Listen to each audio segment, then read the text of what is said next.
ಒಂದು ಊರಲ್ಲಿ ಒಬ್ಬ ತಂದೆ ಮಗ ಒಂದು ಊರಿಂದ ಇನ್ನೊಂದು ಊರಿಗೆ ಹೋಗ್ತಾ ಇರ್ತಾರೆ.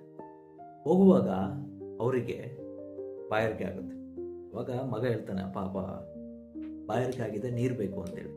ಅಲ್ಲೇ ಪಕ್ಕದಲ್ಲಿದ್ದಾಗ ಒಂದು ಚಿಕ್ಕ ಗುಂಡಿ ಇರುತ್ತೆ. ಆ ಗುಂಡಿಲಿ ನೀರಿದಾವೆ, ಕುಡಿಬೇಕಂತ ಹೋಗ್ತಾರೆ. ಬೈ ಮಿಸ್ ಆಗಿ ಏನಂತ ಹೇಳಿದ್ರೆ ಕಾಲು ಜಾರ್ಬಿಡುತ್ತೆ ಯಾರ್ದೋ ಮಗಂದು. ಅವಾಗ ನೀರೆಲ್ಲ ತಿಳಿಯಾಗಿರೋದೆಲ್ಲ ಹೋಗ್ಬಿಡುತ್ತೆ, ಕಲುಷಿತ ಆಗಿಬಿಡುತ್ತೆ. ಅವಾಗ ಮಗ ಹೇಳ್ತಾನೆ, ಅಪ್ಪ ಇದು ಕಲುಷಿತ ಆಗಿಬಿಟ್ಟಿದೆ, ಕುಡಿಯೋಕ್ಕಾಗಲ್ಲ ಅಂತೇಳಿ.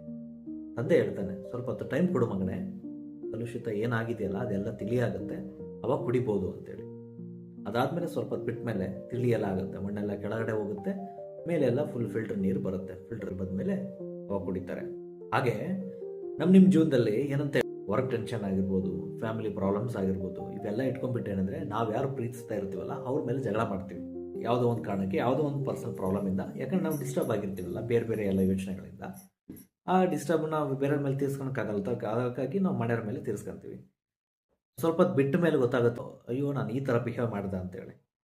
ಸೊ ಅದೇ ನಾವೇನಂತೇಳಿ ಸ್ವಲ್ಪ ಹೊತ್ತು ಟೈಮ್ ಕೊಟ್ಟರೆ, ಈಗ ಹೇಗೆ ನೀರು ತಿಳಿ ಆಯ್ತಲ್ಲ ಹಾಗೆ ಕೂಡ ನಮ್ಮ ಟೆನ್ಷನ್ ಆಗಿರ್ಬೋದು, ವರ್ಕ್ ಲೋಡ್ ಆಗಿರ್ಬೋದು, ಪ್ರೆಷರ್ ಆಗಿರ್ಬೋದು, ಟೆನ್ಷನ್ ಆಗಿರ್ಬೋದು, ಎಲ್ಲ ಕೂಡ ತಿಳಿ ಆಗುತ್ತೆ.